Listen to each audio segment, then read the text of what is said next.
أعوذ بالله من الشيطان الرجيم بسم الله الرحمن الرحيم وإذا لقوا الذين آمنوا قالوا آمنا وإذا خلوا إلى شياطينهم قالوا إنا معكم إنما نحن مستهزئون அளவற்ற அருளாளன் நிகரற்ற அன்புடையோன் எல்லாம் வல்ல அல்லாஹுவின் திருப்பெயரால் ஆரம்பம் செய்கிறேன். கண்ணியத்திற்கும் மிகுந்த மரியாதைக்கும் உரிய பெரியோர்களே, அன்பு சகோதரர்களே, அஸ்ஸலாமு அலைக்கும் வரஹ்மத்துல்லாஹி வபரகாத்துஹு. திருக்குர்ஆன் ஷரீஃபின் விளக்க உரை நடைபெறும் இந்த மஜ்லிஸில் அல்லாஹ் நம்மை பங்கு பெறச் செய்திருக்கிறான். கடந்த வாரங்களில் சூரத்துல் பக்ராவின் ஆரம்ப ஆயத்துக்களை நாம் ஓதி அதனுடைய விவரங்களை தெரிந்து கொண்டோம். அல்லாஹு தஆலா முனாஃபிகீன் என்னும் நயவஞ்சகர்களிடத்தில் இருந்த சில தீய பண்புகளை பட்டியலிட்டு கொண்டிருக்கிறான். அந்த வரிசையில் இன்று ஆரம்பமாக ஓதி காட்டப்பட்ட வசனத்தில் அல்லாஹ் இப்படி குறிப்பிடுகிறான்: وَإِذَا لَقُوا الَّذِينَ آمَنُوا قَالُوا آمَنَّا. அந்த நயவஞ்சகர்கள் நம்பிக்கையாளர்களை சந்தித்தால் நாங்களும் நம்பிக்கை கொண்டோம், உங்களை போன்று ஈமான் கொண்டவர்கள். وَإِذَا خَلَوْا إِلَى شَيَاطِينِهِمْ قَالُوا إِنَّا مَعَكُمْ إِنَّمَا نَحْنُ مُسْتَهْزِئُونَ. நம்பிக்கையாளர்களிடமிருந்து விலகி தங்களின் தலைவர்களான ஷைத்தான்களின் பக்கம் அவர்கள் தனியாக ஒதுங்கி விடுவார்களானால் அந்த ஷைத்தான்களாகிய அந்த தலைவர்களை பார்த்து சொல்வார்கள்: இன்னா மஅக்கும், நிச்சயமாக நாங்கள் உங்களுடன் தான் இருக்கிறோம். விசுவாசிகளை பார்த்து, முஃமின்களை பார்த்து நாங்கள் அவ்வாறு சொன்னதெல்லாம் இன்னமா நஹ்னு முஸ்தஹ்சிஊன், நாங்கள் பரிகாசம் செய்பவர்களாக இருக்கிறோம் என்று கூறுவார்கள். அல்லாஹு தஆலா முனாஃபிகீன் என்னும் அந்த நயவஞ்சகர்களிடத்தில் இருந்த ஒரு தீய பண்பை இங்கே குறிப்பிட்டு காட்டுகிறான். முஃமின்களை பார்த்தால் நாங்களும் முஃமின்கள் தான், நீங்கள் எவ்வாறு ஈமான் கொண்டீர்களோ அதுபோன்று நாங்களும் ஈமான் கொண்டவர்கள் தான் என்று கூறுவார்கள். ஆனால் தங்களுடைய தலைவர்கள் குஃபுர் ஷிர்கிலே மூழ்கிய பெருந்தலைவர்களை சந்திக்கும் போது நாங்கள் முஃமின்களிடத்தில் அவ்வாறு கூறிவிட்டதனால எங்களை நீங்கள் பகைத்து கொள்ள வேண்டாம், அவங்களிடத்தில் அவ்வாறு சொல்லி அவர்களை நாங்கள் பரிகாசம் செய்கிறோம், அவர்களுடைய மார்க்கத்தில் நாங்கள் இணைந்து கொண்டதற்காக வேண்டி சந்தோஷப்படுவார்கள் அல்லவா, அதற்காக வேண்டி அவ்வாறு சொல்லிக்கொண்டு அவர்களுக்குள்ள என்ன ரகசிய திட்டங்கள் தீட்டப்படுகின்றன என்பதை கண்டுபிடித்து நாங்கள் உங்களுக்கு சொல்லி தருவோம். அது மட்டுமல்ல, முஸ்லிம்கள் இந்த உலகத்தில் முஸ்லிம்களால் நடத்தப்படுவதற்கென்று சில சட்ட விதிமுறைகள் இருக்குது. முஸ்லிம் அல்லாதவர்கள், அதுவும் குறிப்பிட்ட அந்த காலத்தில், இஸ்லாத்தின் ஆரம்ப காலகட்டத்தில் முஸ்லிம் அல்லாதவர்களோடு சண்டை ஏற்படக்கூடிய வாய்ப்புகள் எல்லாம் இருந்தது. அவ்வாறு தங்களோடு சண்டை போடப்படாமல் இருப்பதற்காக தங்களுடைய உயிருக்கும் தங்களுடைய உடைமைகளுக்கும் பாதுகாப்பு பெறும் நோக்கத்தில் நாங்கள் இவ்வாறு அவர்களை ஏமாற்றும் விதமாக பொய்யாக சும்மா ஈமான் கொண்டதாக சொல்லிக் கொள்கிறோம். கனிமத்தில், போர்க்களத்தில் கிடைக்கக்கூடிய கனிமத்தை பங்கு வைப்பதானால் அது முஸ்லிம்களுக்கு மட்டுமே பங்கு வைக்கப்பட வேண்டும். இவர்களும் பெயரளவில் தங்களை முஸ்லிம்களாக காட்டிக்கொள்கிற காரணத்தினால கனிமத்தில் எங்களுக்கு பங்கு கிடைக்கும் அல்லவா, இத்தகைய உலக சம்பந்தமான லாபங்களை அனுபவிக்கும் நோக்கத்திலும் அவர்களை ஏமாற்றும் விதத்திலே, பரிகாசிக்கும் விதத்திலே நாங்கள் இவ்வாறு செய்கிறோம் என்று சொல்வார்கள். இந்த வசனத்திலிருந்து நமக்கு சில விவரங்கள் தெரிய வருகிறது. அதில் ஒன்று, ஷயாத்தீன் என்பது ஜின்களில் மட்டுமல்ல, மனிதர்களிலும் ஷைத்தான்கள் இருக்கிறார்கள் என்பது தெரிய வருகிறது. ஏனென்றால் அல்லாஹு தஆலா இந்த வசனத்தில் முனாஃபிகீன்கள் தங்களின் தலைவர்களிடத்தில் தனியாக இருக்கும்போது என்று சொல்லக்கூடிய அந்த வார்த்தையில இதா ஹலவ் இலா ஷயாத்தீனிஹிம், முனாஃபிக்குகளுடைய தலைவர்களை குறித்து அல்லாஹ் ஷைத்தான்கள் என்று சொல்கிறான். ஹஜ்ரத் ரசூலுல்லாஹி ஸல்லல்லாஹு அலைஹி வஸல்லம் அவர்களுடைய ஹதீஸின் வாயிலாகவும் இத்தகைய கருத்தை நாம் விளங்கிக் கொள்ள முடிகிறது. ஹஜ்ரத் அபூதர் ரலியல்லாஹு அன்ஹு அவர்கள் கூறுகிறார்கள், ரசூலுல்லாஹி ஸல்லல்லாஹு அலைஹி வஸல்லம் அவர்கள் ஒரு முறை நஊது பில்லாஹி மின் ஷயாத்தீனில் இன்சி வல் ஜின்னி, ஜின்களிலும் மனிதர்களிலும் இருக்கின்ற ஷைத்தான்களிடம் இருந்து, ஷைத்தான்களின் தீங்குகளில் இருந்து அல்லாஹ்விடம் நாங்கள் பாதுகாப்பு கோருகிறோம் என்று சொன்னார்கள். ரசூல் ஸல்லல்லாஹு அலைஹி வஸல்லம் அவர்களிடத்தில் நான் கேட்டேன், யா ரசூல் அல்லாஹ், வலில் இன்சி ஷயாத்தீனு, மனிதர்களிலும் ஷைத்தான்கள் இருக்கின்றார்களா என்று கேட்டேன். ரசூலுல்லாஹி ஸல்லல்லாஹு அலைஹி வஸல்லம் அவர்கள் அதற்கு ஆம் என்று சொன்னார்கள். குர்ஆனிலே அல்லாஹ் இன்னொரு வசனத்தில் சொல்வான், வகதாலிக ஜஅல்னா லிகுல்லி நபிய்யின் அதுவன், நாம் ஒவ்வொரு நபிக்கும் விரோதியை ஏற்படுத்தி வைத்திருந்தோம். உலகத்தில் சத்தியத்தை, ஈமானை, தௌஹீதை போதிப்பதற்காக வேண்டி வந்த ஒவ்வொரு நபிக்கும் வில்லன்கள் இருந்தார்கள், விரோதிகள் இருந்தார்கள். அந்த விஷயத்தை அல்லாஹு தஆலா சொல்லும் போது ஷயாத்தீனல் இன்சி வல் ஜின்னி என்று பின்னால் குறிப்பிடுகிறான். மனித இனத்திலும் ஜின் இனத்திலும் ஷைத்தான்களை நாம் விரோதிகளாக ஆக்கி வைத்திருந்தோம். குர்ஆனுடைய கடைசி சூரா குல் அஊது பிரப்பின் நாஸ், அதனுடைய நடுவிலே அல்லதி யுவஸ்விசு ஃபீ சுதூரின் நாஸ், மக்களுடைய உள்ளங்களில் குழப்பங்களை ஏற்படுத்தி ஒளிந்து கொள்கிற தீயவர்களின், விஷமர்களின் தீங்கில் இருந்தும் பாதுகாப்பு கேட்கிறேன் என்று வரக்கூடிய அந்த வசனத்திலே மினல் ஜின்னதி வன்னாஸ், அத்தகைய குழப்பம் விளைவிக்கும் தீயவர்கள், விஷமர்கள் மனித இனத்திலும் இருக்கிறார்கள், ஜின் இனத்திலும் இருக்கிறார்கள் என்று அல்லாஹ் குறிப்பிடுகிறான். இவ்வாறு மனித இனத்திலே, மனிதர்களிலேயும் ஷைத்தான்கள் இருக்கிறார்கள் என்பது இதிலிருந்து நமக்கு தெரிகிறது. நாம் பொதுவாக ஷைத்தான் என்பது இப்லீஸுடைய பெயர் என்று நினைத்துக் கொள்கிறோம். இப்லீஸ் என்பதுதான் அவனுடைய பெயர், ஷைத்தான் என்பது அவனுடைய பட்ட பெயர். அவனுடைய செயல்னால, நான் அஊது பில்லாஹி மினஷ் ஷைத்தானிர் ரஜீம் உடைய தஃப்சீரை குறிப்பிடும் போதே இதையெல்லாம் சொல்லியிருக்கிறேன். ஷைத்தான் என்று சொன்னாலே கட்டுப்படா தன்மையில் இருப்பவனுக்கு சொல்வதுண்டு. எனவே ஜின் இனத்தில் அல்லாஹுக்கு கட்டுப்படாதவர்களும் ஷைத்தான்கள் தான். மனித இனத்தில் அல்லாஹுக்கு, அல்லாஹுடைய தூதருக்கு, அல்லாஹுடைய கட்டளைகளுக்கு கட்டுப்படாமல் வாழ்பவர்களும் ஷைத்தான்கள் தான். ஒரு அறிஞர்களுடைய சொற்களில் ஒன்று பார்க்க முடிகிறது, அஸ்ஸாகித்து அனில் ஹக்கி ஷைத்தானுன் அஹ்ரசு, சத்தியத்தை எடுத்து சொல்லாமல் வாய்மூடி இருப்பவன், இதுதான் சத்தியம், இதுதான் உண்மை என்று தெரிந்தும் கூட ஒரு சபையில மௌனமாக இருந்து விடுபவன் ஊமை ஷைத்தான் என்று சொல்லியிருக்கிறார்கள். இவ்வாறு நல்ல விஷயத்திற்கு தடையாக இருப்பவர்கள், மோசமான குணத்தை மனிதனுக்குள்ளரே உண்டாக்கி விடுபவர்கள், மோசமான விஷயத்தை மனிதனிடத்திலே உண்டாக்கும் நோக்கத்திலே தீய கருத்துக்களை எழுதுபவர்கள், இவர்கள் எல்லாம் மனிதர்களிலே ஷைத்தான்களுடைய வகையை சார்ந்தவர்கள் என்பது தெரிகிறது. அடுத்து இந்த வசனத்திலே அல்லாஹு தஆலா முனாஃபிக்குகளுடைய தீய பண்பை சொல்லும் போது, அவர்கள் நாங்கள் பரிகாசம் செய்வதற்காகத்தான் முஸ்லிம்களை பார்த்து நாங்கள் ஈமான் கொண்டோம் என்று கூறுகிறார்கள். அல்லாஹ் சொல்கிறான், அல்லாஹு யஸ்தஹ்ஸிஉ பிஹிம், அல்லாஹ் அவர்களை பரிஹசிக்கிறான். இங்கு ஒரு கேள்வி வருகிறது. பரிகாசம் என்பது மூடர்களுடைய செயல். நல்லவர்கள், அறிவாளிகள் பிறரை பரிகாசம் செய்ய மாட்டார்கள், செய்யக்கூடாது.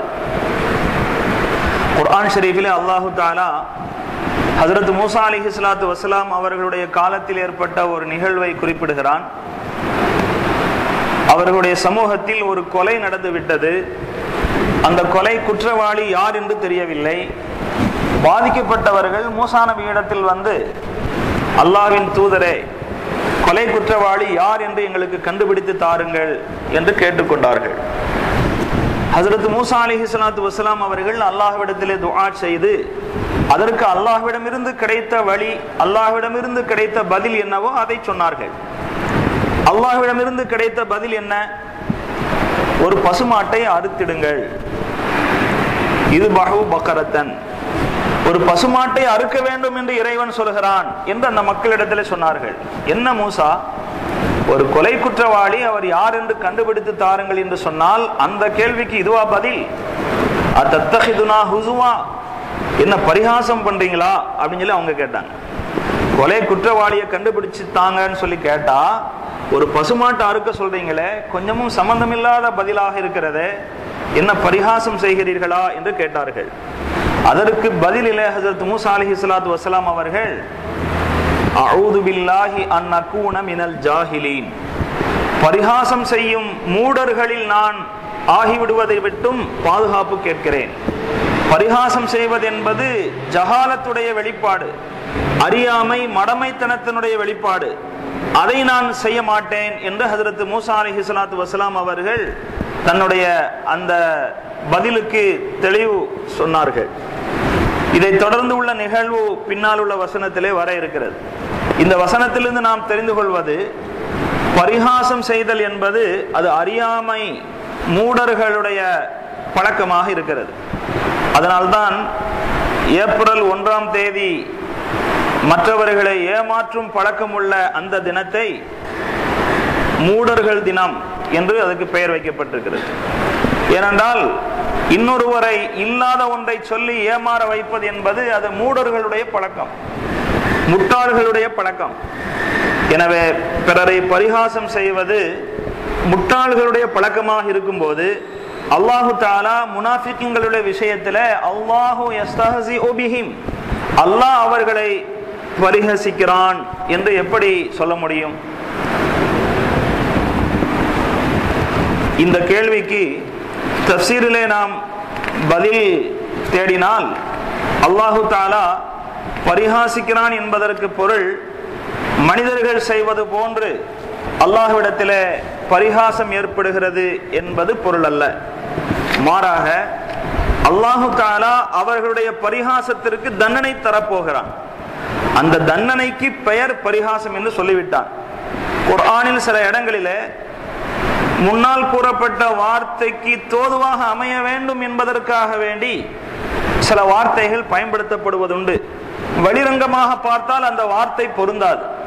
இருந்தாலும் சில செயல்களுக்கு கொடுக்கப்படும் தண்டனை அந்த செயலை சார்ந்ததாகவே இருக்கட்டும் என்கிற அமைப்பிலே அல்லாஹு தஆலா அத்தகைய வார்த்தைகளை பயன்படுத்தி விடுவதுண்டு.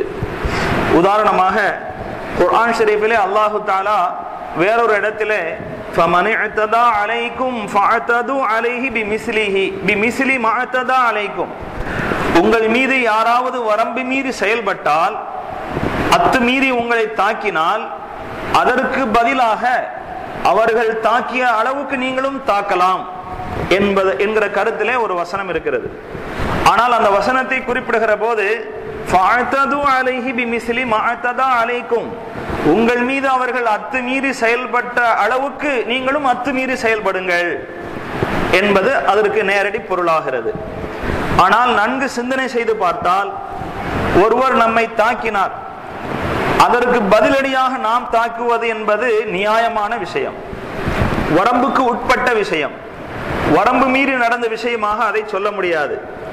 ஆரம்பத்தில் ஒருவர் அநியாயமாக நம்மை தாக்குவது அத்துமீறிய செயல், அதற்கு பதிலாக தாக்குவது அத்துமீறிய செயல் என்று சொல்ல முடியாது. ஆனால் இங்கு ஃபஅதது அலைஹி, நீங்களும் அத்துமீறுங்கள் என்பது போன்ற வார்த்தை இருக்கிறது. அத்துமீறலுக்கு தண்டனை கொடுங்கள் என்பதுதான் அதற்கு பொருள். ஒரு காரியத்திற்குரிய தண்டனை கொடுப்பதற்கும் அந்த காரியத்திற்கு பயன்படுத்தின வார்த்தையே இங்கே உபயோகப்படுத்தப்பட்டிருக்கிறது. இதே வசனத்தை போலதான் இவர்கள் முஃமின்களை பரிகாசம் செய்வதற்காக வேண்டி முயற்சி செய்கிறார்கள் அல்லவா? இவர்கள் செய்த இந்த செயலுக்கு அல்லாஹு தஆலா தண்டனை கொடுக்கிறான். அந்த தண்டனை கொடுக்கிறான் என்கிற விஷயத்தை பரிகாசம் செய்கிறான் என்கிற வார்த்தையினால் கூறப்பட்டு விட்டது. இதே போல இந்த ஆயத்தை தெளிவாக புரிந்து கொள்வதற்கு இன்னொரு பதில், முஸ்லிம்களை பரிகாசம் செய்வதனுடைய பாதிப்பு அவர்களுக்கே தான் போய் கிடைக்கப் போகிறது. அல்லாஹு தஆலா இவர்களுடைய பரிகாசத்தினால முஸ்லிம்களுக்கு எந்த விதமான குறையும் ஏற்படுத்தி விடுவதில்லை. இவர்கள் செய்கின்ற இந்த பாவமான செயலினுடைய விபரீதம் அவர்களுக்கே வந்து சேரப்போகிறது. எனவே இவ்வாறு அல்லாஹு தஆலா ஏற்படுத்தி விட்டது. ஒரு பரிகாசம் செய்பவன் எப்படி நடந்து கொள்வானோ அதுபோன்று அல்லாஹ் நடந்ததாக தோற்றமளிக்கிறது. இப்படி தோற்றத்திலே பரிகாசம் செய்பவனுக்குரிய செயலை செய்வதனால அல்லாஹு தஆலா அத்தகைய ஒரு வார்த்தையை அங்கே குறிப்பிட்டிருக்கிறான். இதை இன்னும் சற்று தெளிவாக விளங்கிக் கொள்ள வேண்டும் என்று சொன்னால், அல்லாஹு தஆலா இவர்களுடைய தீய செயலுக்கு தண்டனை கொடுப்பதற்காக வேண்டி பரிகாசம் செய்பவன் எவ்வாறு நடந்து கொள்வானோ அவ்வாறே நடந்து கொள்கிறான் என்பதைத்தான் அல்லாஹ் இந்த வசனத்திலே குறிப்பிட்டு விடுகிறான். அல்லாஹு தஆலா அவன் பரிகாசம் செய்பவன் அல்ல. அவனிடத்தில் ஹிக்மத் என்னும் ஞானம் நிறைந்திருக்கிறது, பரிபூர்ணமாக இருக்கிறது. ஜஹாலத் என்னும் மடமையும் மூடத்தனமும் இருப்பவர்களிடம் இருந்துதான் பரிகாசம் ஏற்பட முடியும். எனவே அல்லாஹ்விடம் இருந்து சராசரியாக நாம் வழங்கி இருக்கிற அந்த பரிகாச செயல் ஏற்படவே ஏற்படாது. மாறாக அவர்களுடைய பரிகாச செயலுக்கு அல்லாஹு தஆலா கொடுக்க போகின்ற தண்டனை எந்த வகையில் இருக்கிறது என்று சொன்னால், அவர்களை பரிகாசம் செய்பவன் எந்த மாதிரி நடந்து கொள்வானோ அதுபோன்று அல்லாஹு தஆலா நடந்து கொள்கிறான். இவ்வுலகத்திலும் நடந்து கொள்வான், மறு உலகத்திலும் நடந்து கொள்வான். எனவே அதே வார்த்தையை அல்லாஹு தஆலா அங்கு பயன்படுத்தியிருக்கிறான், உபயோகித்திருக்கிறான். துன்யாவில் அவர்களை பரிகாசம் செய்வது போன்று அல்லாஹ் எப்படி நடந்து கொள்கிறான்? இவர்கள் முஃமின்களிடத்திலே பகிரங்கமாக தாங்கள் முஃமின் ஈமான் கொண்டவர்கள் என்று சொல்லி ஏமாற்றிவிட வேண்டும். நாம் குஃப்ரிலேயே தான் நிலைத்திருக்கிறோம் என்கிற விஷயத்தை அவர்கள் தெரிந்து கொள்ளக்கூடாது, அதை ஒளித்து வைத்துக் கொள்ள வேண்டும் என்பதிலே பெரும் முயற்சி எடுத்துக் கொள்கிறார்கள். ரகசியமாகவே தங்களுடைய குஃபுர் காரியத்தை செய்கிறார்கள். தாங்கள் குஃபரின் மீது இருக்கும் இந்த விஷயத்தை யாருக்கும் தெரியாமல் காஃபிருடைய தலைவர்களிடத்தில் மட்டும் பகிர்ந்து கொள்கிறார்கள். ஆனால் அல்லாஹ் என்ன செய்கிறான்? இவர்களுக்கு தெரியாமலே ரசூல் ஸல்லல்லாஹு அலைஹி வஸல்லம் அவர்களுக்கு இவர்களுடைய இந்த செயல்பாடுகளை எல்லாம் வஹீயின் மூலம் அறிவித்து தந்து விடுகிறான். இது அவர்களை ஒரு மனிதன் பரிகாசம் செய்தால் எப்படி இருக்குமோ அதுபோன்று இருக்கிறது. எனவே அல்லாஹு தஆலா இவ்வாறு சொல்லிவிட்டான். மறு உலகத்திலே இவர்களிடத்தில் நடந்து கொள்ளும் நடைமுறை என்ன? ஹஜ்ரத் இப்னு அப்பாஸ் ரலியல்லாஹு அன்ஹுமா அவர்கள் குறிப்பிடுகிறார்கள், ஆகிரத்திலே முஃமின்கள் எல்லாம் சொர்க்கத்துக்கு செல்ல வேண்டிய முஃமின்கள் எல்லாம் சொர்க்கத்துக்கு சென்று விட்ட பிறகு, நரகத்திற்கு செல்ல வேண்டியவர்கள் எல்லாம் நரகத்துக்கு சென்றதற்கு பிறகு ஒரு சூழ்நிலை ஏற்படும். என்ன சூழ்நிலை? சொர்க்கத்தில் இருந்து ஒரு வாசல் திறக்கப்படும். இப்னு அப்பாஸ் ரலியல்லாஹு அன்ஹுமா அவர்கள் சொல்கிறார்கள், சொர்க்கத்தில் இருந்து ஒரு வாயில் திறக்கப்படும், அதை நோக்கி சொர்க்கவாசிகள் வந்திருப்பார்கள். சொர்க்கத்தில் இருந்து வாசல் திறக்கப்படுகின்ற அந்த பகுதி நரகம் இருக்கிற பகுதிக்கு பக்கத்தில் இருக்கும். நரகத்தில் இருந்து, அதுவும் குறிப்பாக முனாஃபிகீன்கள் எந்த பகுதியிலே நரகில் போடப்பட்டிருப்பார்களோ அந்த பகுதியில் இருந்து ஒரு கதவு சொர்க்கத்தை நோக்கி திறக்கப்படும். அவ்வாறு திறக்கப்பட்ட உடனே நரக வேதனையில் இருந்து எப்பொழுது நமக்கு பாதுகாப்பு கிடைக்கும், எப்பொழுது விடுதலை கிடைக்கும் என்று ஏங்கிக் கொண்டிருக்கும் அந்த மக்கள் ஒரு கதவு திறப்பதை பார்த்த உடனே ஆவலாக அதை நோக்கி வருவார்களாம். அவ்வாறு வந்து கதவுக்கு பக்கமா வந்தவுடன் மீண்டும் அந்த கதவு அடைக்கப்படும். இது அவர்களை பரிகாசம் செய்வது போன்ற ஒரு தண்டனையாக இருக்கிற காரணத்தினால் அல்லாஹு தஆலா பரிகாசம் செய்ததற்குரிய தண்டனை பரிகாசத்துக்குரிய வகையாகவே அல்லாஹ் ஆக்கி தந்து விடுகிறான். அந்த வகையில் அல்லாஹு தஆலா இந்த மாதிரியான வார்த்தையை இங்கே உபயோகித்திருக்கிறான். வேறொரு வசனத்தின் மூலமாகவும் இந்த விஷயத்தை நாம் தெரிந்து கொள்ளலாம். ஹஜ்ரத் இப்னு அப்பாஸ் ரலியல்லாஹு அன்ஹுமா அவர்கள் இந்த விளக்கத்தை ஒரு ஆயத்திற்கு தஃப்சீராக கூறியிருக்கிறார்கள். ஃபல்யௌமல் லதீன ஆமனூ மினல் குஃபாரி யல்ஹகூன், அன்றைய தினத்தில் நம்பிக்கை கொண்டவர்கள் காஃபிர்களை பார்த்து சிரிப்பார்கள், பரிகாசம் செய்வார்கள். காஃபிர்களை பார்த்து இவர்கள் பரிகாசமாக சிரிக்கிற சூழ்நிலையை அல்லாஹ் ஏற்படுத்துவான். அது எப்படி ஏற்படுத்துவான் என்றால், நாம் மேலே குறிப்பிட்ட சொர்க்கத்தினுடைய கதவு திறந்து ஆவலோடு முனாஃபிகீன்கள் அங்கதை நோக்கி வரக்கூடிய அந்த விஷயத்தை பார்த்து முஃமின்கள் சிரிக்கக்கூடிய சூழ்நிலையை அல்லாஹு தஆலா ஏற்படுத்துவான். இன்னொரு ஆயத்திலே வனாதா அஸ்ஹாபுன் நாரி அஸ்ஹாபல் ஜன்னதி அன் அஃபீது அலைனா மினல் மா அவ் மிம்மா ரஸககுமுல்லாஹ்.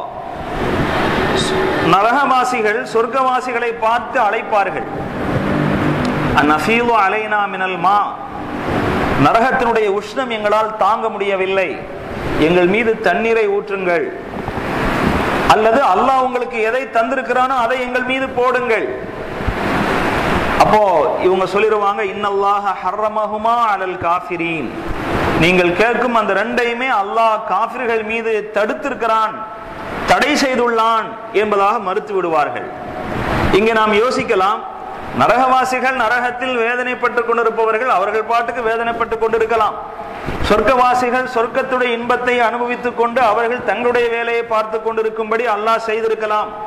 அப்படியெல்லாம் இல்லாமல் நரகவாசிகள் சொர்க்கவாசிகளை பார்க்கும் ஒரு சூழ்நிலையை அல்லாஹு தஆலா ஏற்படுத்திவிட்டு அவர்களிடத்தில் ஒரு வேண்டுகோள் வைப்பதற்கான வாய்ப்பையும் தந்து, பிறகு அவர்களுடைய எதிர்பார்ப்புக்கு மாற்றமாக அப்படியெல்லாம் உங்களுக்கு தரும்படி அல்லாஹ் எங்களுக்கு சொல்லவில்லை, அவ்வாறு தருவதை அல்லாஹ் தடுத்திருக்கிறான் என்று சொல்கிற போது இவர்களுக்கு ஏமாற்றம் ஏற்படும், அது ஒரு பரிகாச சூழ்நிலையாக அமையும் என்பதனால் அல்லாஹு தஆலா அவ்வாறு செய்கிறான்.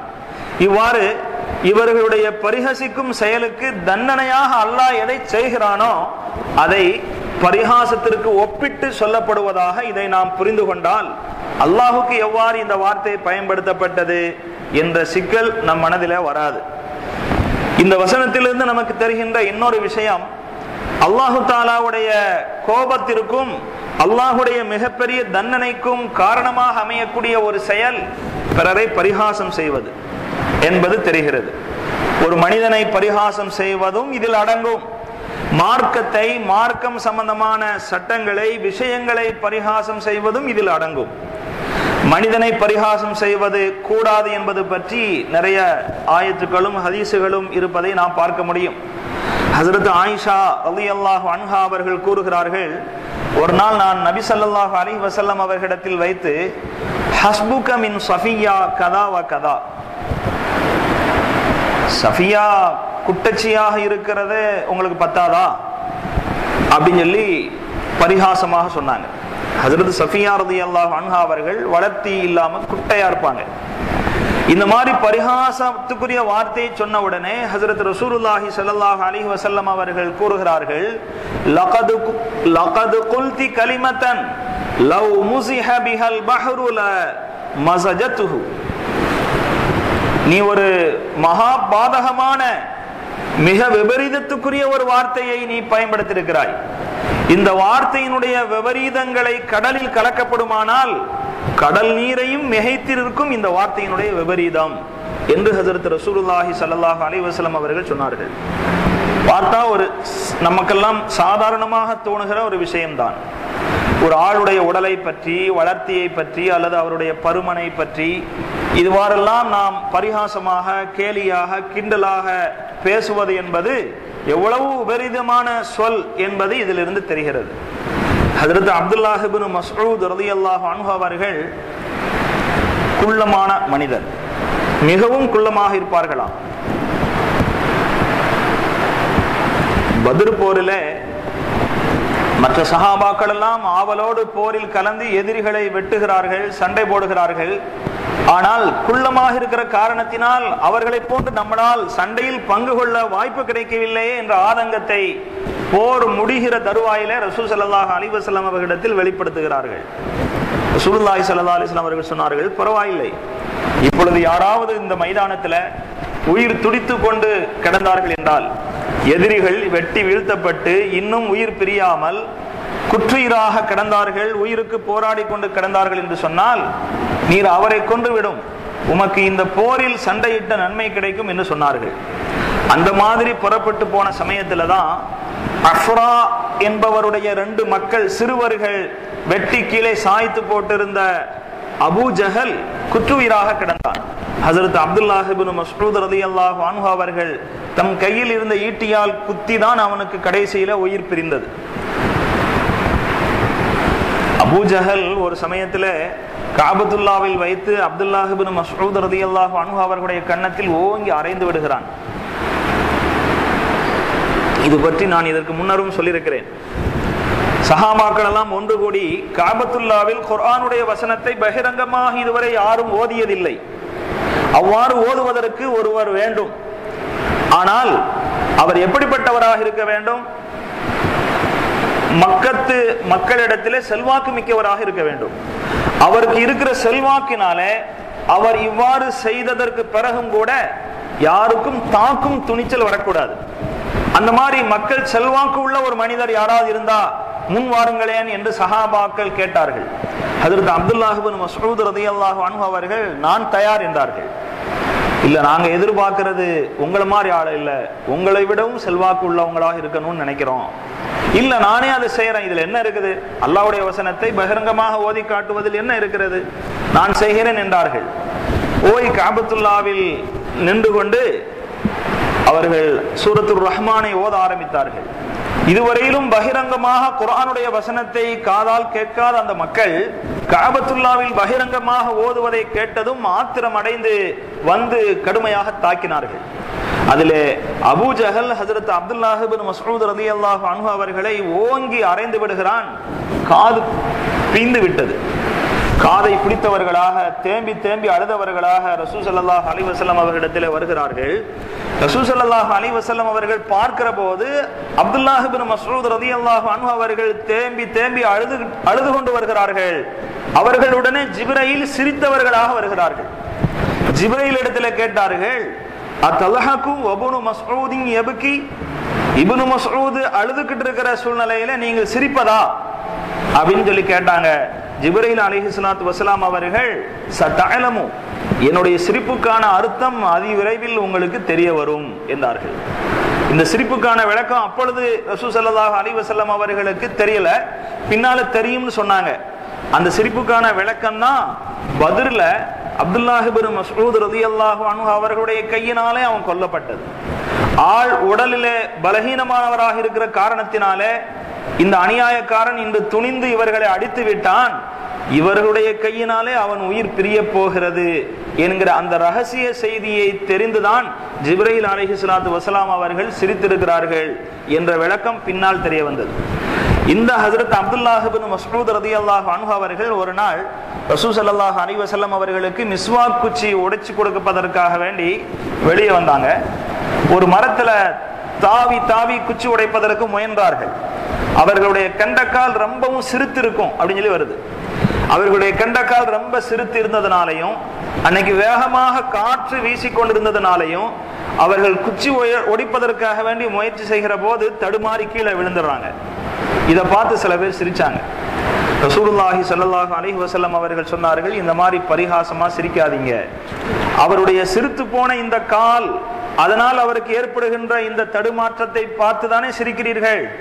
லஹுமா அஸ்கலு இன்தல்லாஹி லஹுமா அஸ்கலு ஃபில் மீசானி மின் உஹத்.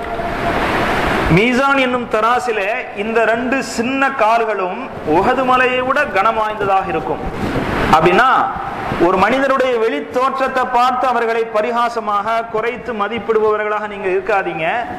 அல்லாஹ்விடத்துல அல்லாஹுடைய நன்மையின் தராசுல அவங்களுக்கு இருக்கக்கூடிய அந்தஸ்து அது உயர்ந்ததாக இருக்கலாம் என்பதை ஹஜ்ரத் ரசூலுல்லாஹி ஸல்லல்லாஹு அலைஹி வஸல்லம் அவர்கள் இந்த நேரத்திலே சஹாபாக்களுக்கு நினைவூட்டினார்கள். அது மட்டுமல்ல,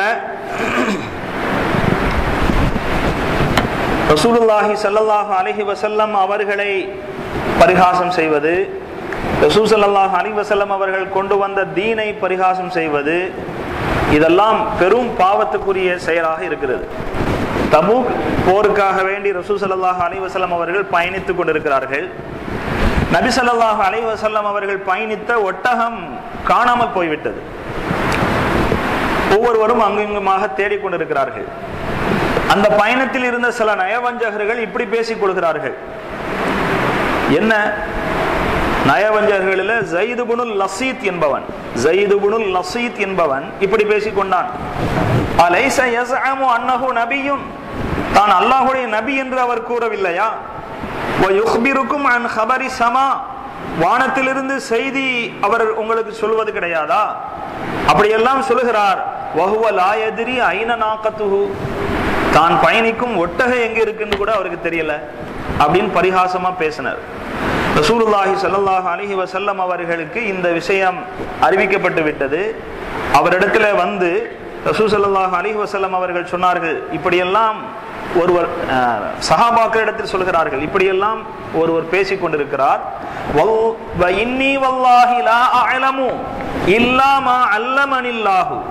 அல்லாஹ் மீது சத்தியமிட்டு நான் சொல்கிறேன், அல்லாஹ் எனக்கு கற்றுத்தந்ததை தவிர வேற எதையும் எனக்கு தெரிந்து கொள்ள முடியாது.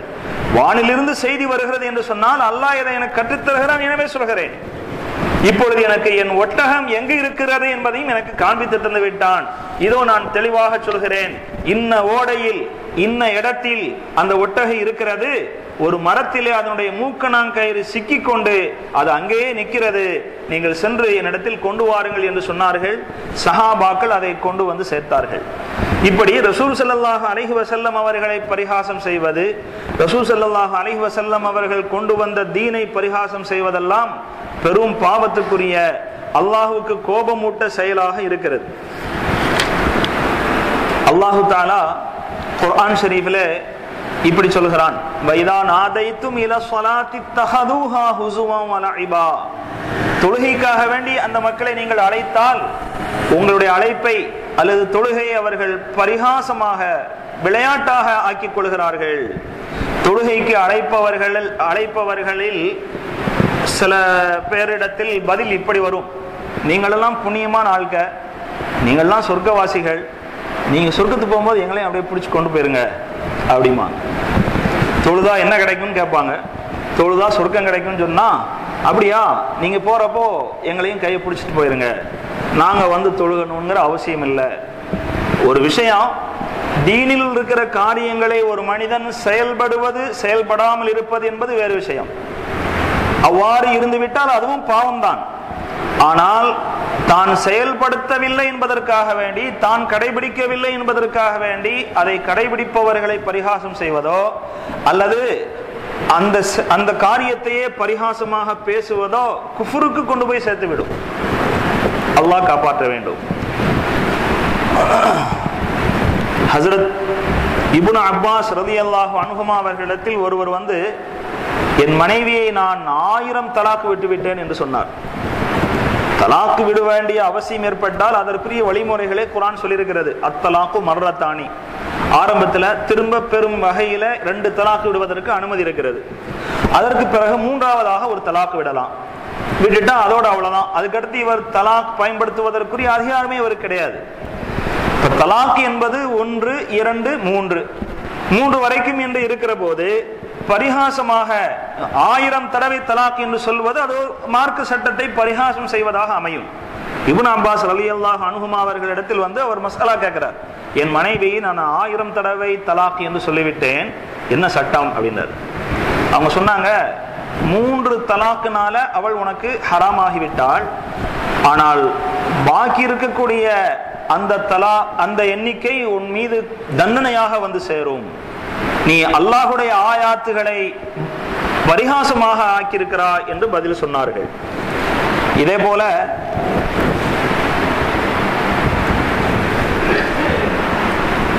ஹஜ்ரத் இப்னு கசீர் ரஹிமஹுமுல்லா என்று நினைக்கிறேன், ஒருவர் மது அருந்துகிறார். மது அருந்துகிற போது அது பாவமான செயல் என்று தெரியும், மார்க்கம் தடுத்திருக்கிற ஒரு செயல் என்று தெரியும். அப்படி இருந்தும் அதை அருந்த போகிற போது பிஸ்மில்லா சொல்கிறார், ஏளனமாக பரிகாசமாக, அப்படின்னா அது குஃபுர் என்று அவர்கள் குறிப்பிடுகிறார்கள். இவ்வாறு மார்க்க விஷயத்தை செய்வது செயல்படுத்தாமல் இருப்பது என்பது அது வேறு. ஆனால் அதை பரிகாசம் செய்வதும் அதை கேலியாக கிண்டலாக பார்ப்பதும் பெரும் பாவமாக குஃபரில் கொண்டு போய் சேர்த்துவிடும் விஷயமாக இருக்கிறது. அல்லாஹு தஆலா இந்த வசனத்திலிருந்து இன்னொரு ஆறுதலையும் நமக்கு தருகிறான். அது என்ன ஆறுதல் என்று சொன்னால், மார்க்க காரியத்தில் நாம் ஈடுபடுகிற போது நம்முடைய இந்த விஷயங்களை பற்றி யாராவது பரிகாசம் செய்தால் அதை நாம் சகித்துக் கொள்ள வேண்டும். பரிகாசம் செய்யக்கூடாது, அது பெரும் பாவம் என்று சொல்லக்கூடிய அதே சமயத்தில் நாம் சகித்துக் கொள்ள வேண்டும். ஏனென்றால் குர்ஆன்ல அல்லாஹ் சொல்றான், வமா யஅதீஹி மின் நபிய்யின் இல்லா கானூ பிஹி யஸ்தஹ்சிஊன். அந்த மக்களிடத்தில் எந்த நபி வந்தாலும் அதை பரிகாசம் செய்பவர்களாகத்தான் அந்த மக்கள் இருந்திருக்கிறார்கள்.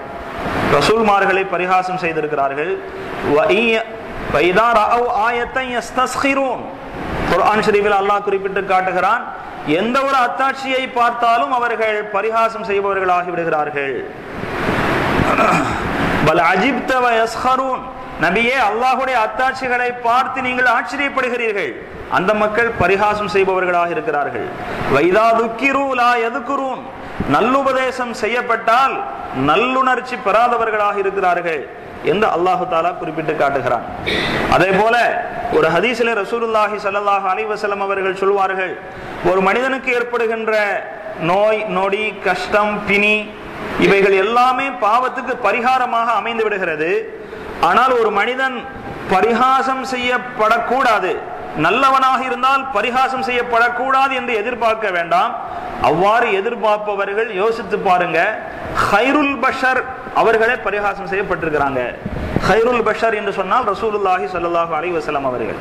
இந்த ஆயத்திலையும் கூட இன்னமா நஹனு முஸ்தஹ்சிஊன், நாங்கள் ரசூலையும் ரசூலோடு ஈமான் கொண்டவர்களையும் பரிகாசம் செய்கிறோம் என்று சொன்னார்களே, அல்லாஹு தாலாவிடத்தில் மிகச்சிறந்த படைப்பாக இருக்கின்ற மனித இனத்திலேயே மிகச்சிறந்தவர்கள், ரசூல்மார்களுக்கெல்லாம் தலைவர் ரசூலுல்லாஹி ஸல்லல்லாஹு அலைஹி வஸல்லம் அவர்களே பரிஹசிக்கப்பட்டிருக்கிறார்கள் என்று சொன்னால் நாம் எம்மாத்திரம் என்று நாம் யோசிக்கிற போது, நாம் தீனை பின்பற்றுகிற போது, தீனின்படி நாம் வாழ முற்படுகிற போது நம்மை பார்த்து பிறர் பரிகாசம் செய்தால் அதையெல்லாம் ஒரு பக்கம் வைத்துவிட வேண்டும் என்கிற மிகப்பெரிய ஒரு ஆறுதலும் இந்த வசனத்திலிருந்து நமக்கு கிடைக்கிறது. அல்லாஹ் சுப்ஹானஹு வ தஆலா குர்ஆனையும் ஹஜ்ரத் ரசூலுல்லாஹி ஸல்லல்லாஹு அலைஹி வஸல்லம் அவருடைய வழிமுறைகளையும் நன்கு அறிந்து பின்பற்றக்கூடிய நல்ல தௌஃபீக்கை தந்தருள்வானாக. வாஹிரு தஅவானா அல்ஹம்துலில்லாஹி ரப்பில் ஆலமீன். அஸ்ஸலாமு அலைக்கும் வரஹ்மத்துல்லாஹி வபரகாத்துஹு. சுப்ஹானல்லாஹி பிஹம்திஹி சுப்ஹானக்கல்லாஹும்ம வபிஹம்திக நஷ்ஹது அன் லா இலாஹா இல்லா அன்த வனஸ்தக்ஃபிருக வனதூபு இலைக். சுப்ஹான ரப்பிக ரப்பில் இஸ்ஸத்தி அம்மா யசிஃபூன் வ ஸலாமுன் அலல் முர்ஸலீன் வல்ஹம்துலில்லாஹி ரப்பில் ஆலமீன்.